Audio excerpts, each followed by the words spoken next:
ఉత్పత్తుల అభివృద్ధితో దేశంలోని భీమవరానికి ప్రత్యేక స్థానం ఉందని, ఆక్వా ఎగుమతుల ప్రోత్సహించేందుకు, రైతులకు సహాయం అందించేందుకు కేంద్ర ప్రభుత్వం కృత నిశ్చయంతో ఉందని కేంద్ర ఉక్కు భారీ పరిశ్రమల శాఖ సహాయ మంత్రి భూపతిరాజు శ్రీనివాస్ వర్మ అన్నారు. ఉండి నియోజకవర్గంలో ఆక్వా అసోసియేషన్ భవనం ప్రారంభోత్సవ కార్యక్రమంలో ఆయన ముఖ్య అతిథిగా పాల్గొన్నారు. ఆక్వా ఉత్పత్తుల రవాణాకు, ఎగుమతులు ప్రోత్సహించేందుకు ఒక ప్రత్యేక రైలు ఏర్పాటుకు ప్రయత్నిస్తానని కేంద్ర మంత్రి హామీ ఇచ్చారు. ప్రారంభోత్సవ కార్యక్రమంలో ఎమ్మెల్యేలు రఘురామకృష్ణరాజు, అంజిబాబు, ధర్మరాజు, టీడీపీ జిల్లా అధ్యక్షులు రామరాజు పాల్గొన్నారు.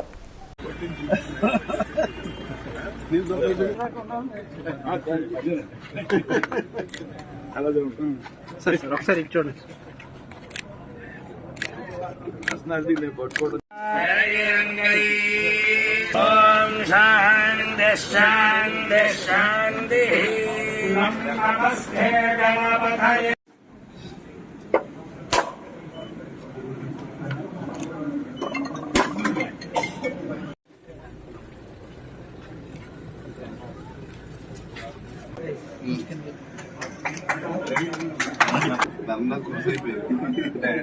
కోటేశ్వర్ గారు తెలుసుకో, ఎమ్మెల్యే అని తెలుసుకోవాలి,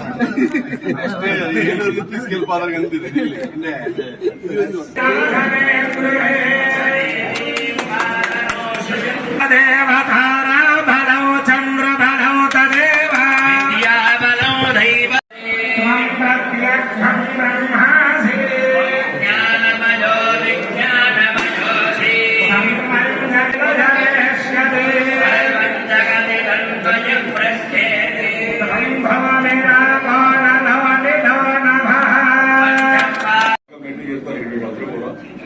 దానివల్ల ఆంధ్రప్రదేశ్ మంచి గుర్తింపు వచ్చింది. వాళ్ళందరూ కూడా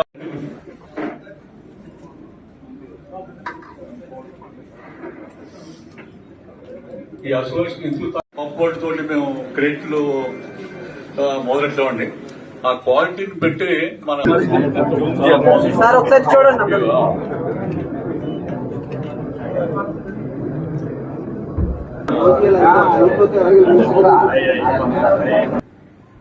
నేను ఎంపీ అయ్యాక, మంత్రి అయ్యాక మొట్టమొదటిగా ఒప్పుకున్నటువంటి ప్రారంభోత్సవ కార్యక్రమము ఈ packers and travels.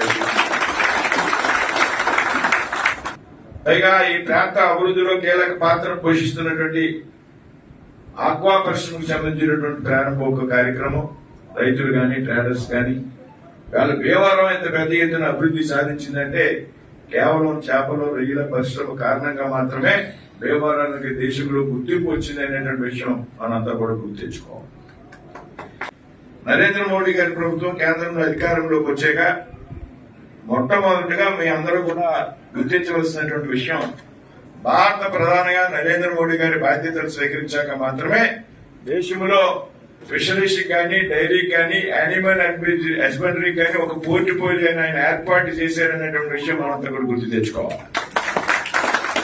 Narendra Modi గారు భారతదేశ ప్రధాని కాకముందు కేంద్రంలో ఫిషరీస్ కానీ, డైరీ కానీ, యానిమల్ హస్బెండరీ కానీ మంత్రి లేడు. ఆ పరిశ్రమ యొక్క ప్రాముఖ్యతను గుర్తించి ఆయన ఒక పోర్ట్ఫోలియోని ప్రత్యేకంగా దానికి ఒక కేబినెట్ మంత్రిని కూడా కేటాయించడం జరిగింది. ఇవాళ రాజీవ్ రంజన్ సింగ్ అనేటువంటి ఒక కేబినెట్ మంత్రి, బీహార్కి చెందినటువంటి జేడీయూ నేత, అలాగే ఇద్దరు ఎంఓఎస్ ఉన్నారు. ఏదైతే కేంద్ర ప్రభుత్వం రైతులు తమ ఉత్పత్తులని త్వరితగతిన మార్కెట్ కి చేర్చాలి అనేటువంటి ఆలోచనతో కిసాన్ రైల్స్ అనేటువంటి ఏర్పాటు ప్రధానమంత్రి గారు నరేంద్ర మోడీ గారి గతంలో చేయడం జరిగింది. ఉత్పత్తులు క్వాలిటీతో వెళ్లాలి అనేటువంటి ఆలోచనతో చేపలకు సంబంధించి ఉత్పత్తులు ఇటు నార్త్ ఈస్టర్న్ స్టేట్స్ కానీ, లేదా ఢిల్లీ కానీ, నేను రాబోయేటువంటి రోజుల్లో నేను ఆల్రెడీ రైల్వే మంత్రి గారితో మాట్లాడున్నా పార్లమెంట్ లో. ఈ నెలలోనే రైల్వేకి సంబంధించి జటారం స్థాయి అధికారులు ఈ ప్రాంతంలో పర్యటన చేస్తామని నాకు హామీ ఇచ్చున్నారు. కొన్ని రైల్వే గేట్ల విషయంలో, ఏదైతే వందే భారత్ ట్రైన్స్ విషయంలో ఫిజికల్ గా మీరు వచ్చి ఆ ప్రాంతాన్ని సందర్శించాలి అని రైల్వే సహాయ మంత్రిగా ఉన్నటువంటి సోమన్న అనేటువంటి ఆయన కోరినప్పుడు ఆయన పార్లమెంట్ సమావేశాలు అయ్యాక నేను డేట్స్ ఫిక్స్ చేస్తాననేటువంటి విషయం చెప్పడం జరిగింది. ఆ విషయంలో వచ్చినప్పుడు నేను ఇదే రైతులతో ఏదైతే ఈ ట్రైన్ యొక్క అవసరాన్ని వారికి అర్థమయ్యే విధంగా మీతో సమావేశపరచడం, పై స్థాయిలో నాకు సంబంధించినటువంటి ప్రయత్నం నేను చేస్తాను. రైల్వే కేబినెట్ మినిస్టర్ గారితో అశ్విని వైష్ణవ్ గారితో కూడా మాట్లాడతాను. దానికి సంబంధించిన కొన్ని స్టాటిస్టిక్స్. క్వాలిటీ లేనటువంటి వ్యక్తులు ఏజెంట్లుగా మన కళ్ళ ముందు తిరిగినటువంటి వ్యక్తులు ఇవాళ పెద్ద పెద్ద ట్రేడర్స్ అయిపోయినటువంటి సందర్భం. ₹1 ఎక్కువ ఇస్తాడనో లేకపోతే మరేదో చేస్తాడనో తాడు బొమ్మలు లేనటువంటి వ్యక్తులు కూడా పెద్ద ఎత్తున రైతులు తరపునివ్వడం. ఈ మధ్యకాలంలో నా దగ్గరికి నేను నెల రోజుల క్రితం ఇక్కడ ఉన్నప్పుడు కొంతమంది వ్యక్తులు రావడం జరిగింది. ఒక ట్రేడర్ పెద్ద ఎత్తున ఒక ఏజెంట్ ట్రేడర్ రూపంలో ఆధారం ఎత్తి ₹1,00,00,000 అతనికి అరువునివ్వడం, అతను పెద్ద ఎత్తున డబ్బులు రైతులకు ఇవ్వాల్సినటువంటి డబ్బులు ఎగ్గొట్టడం అనేటువంటి విషయం నా దృష్టికి రావాలి. రైతులు కానీ ట్రేడర్స్ కానీ పేపర్ మీద పెట్టుకోవాలి. లేకపోతే అవతల వ్యక్తులు బయట రాష్ట్రాలకి మనం సరుకు ఇచ్చేటప్పుడు ఏ విధంగా మనం పేమెంట్ రాబట్టుకోవడానికి ఒక స్పష్టమైనటువంటి విధానం ఉండాలి అనేటువంటి విషయం మీద ఆలోచన చేయవలసినటువంటి అవసరం. భారతదేశం ఒక అద్భుతమైనటువంటి దేశం. అందులో ఆంధ్రప్రదేశ్ ఉన్నటువంటి సముద్ర తీరం ఏదైతే ఉన్నదో, ఇక్కడ ఉన్నటువంటి నీటి వనరులు ఏదైతే ఉన్నాయో, ఇవాళ పెద్ద ఎత్తున చేపలు కానీ రొయ్యలు కానీ ఈ ప్రాంతంలో ఉత్పత్తి చేయగలుగుతున్నామంటే ఇక్కడ ఉన్నటువంటి నీటి వనరులు కారణమైనటువంటి విషయాన్ని మనంతా కూడా గుర్తు తెచ్చుకోవాలి తెచ్చేసి. కాబట్టి ఈ పరిశ్రమ సుదీర్ఘ కాలం పాటు చక్కగా ఉండాలి.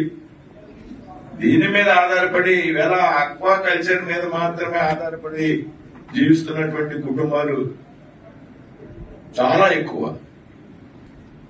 వారందరికీ రాబోయేటువంటి రోజుల్లో ఉపాధి అవకాశాలు పెరగాలి, ఆదాయ మార్గాలు పెరగాలి అంటే మనం పై స్థాయిలో ఉన్నటువంటి వ్యక్తులు దీనికి చక్కటి విధి విధానాలు రూపొందించవలసినటువంటి అవసరం ఉన్నదనేటువంటి విషయాన్ని సందర్భంగా గుర్తు చేస్తున్నాను.